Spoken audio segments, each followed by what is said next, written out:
नमस्कार।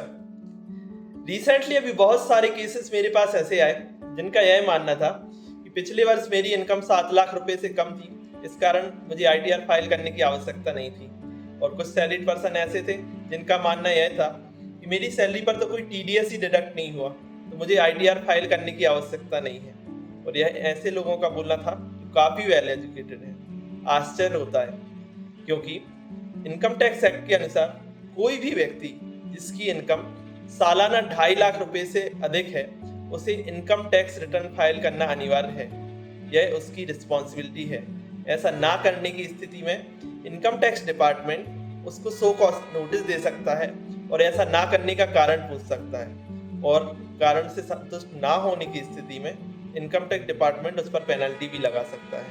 इसलिए ध्यान रहे, यदि आपकी आय 2.5 लाख रुपए से अधिक है तो आप अपना इनकम टैक्स रिटर्न फाइल करें।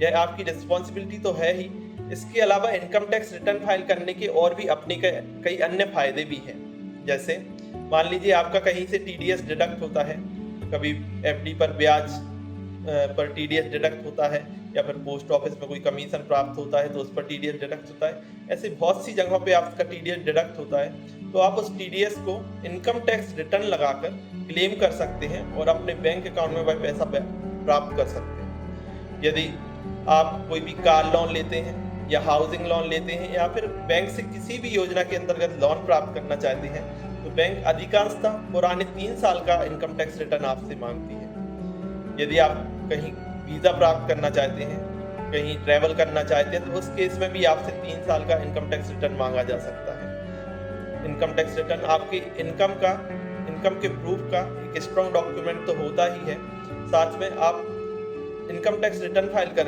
एक पेनल्टी से भी बच सकते हैं। तो ऐसे कई अन्य फायदे आपको इनकम टैक्स रिटर्न फाइल करने के कारण होते हैं। तो एक छोटी सी फीस से बचने के लिए आप इनकम टैक्स रिटर्न फाइल करने से ना बचें, income tax return timely submit करें, पेनल्टी से भी बचें और अपनी रिस्पॉन्सिबिलिटी को ईमानदारी से पूर्ण करें। धन्यवाद।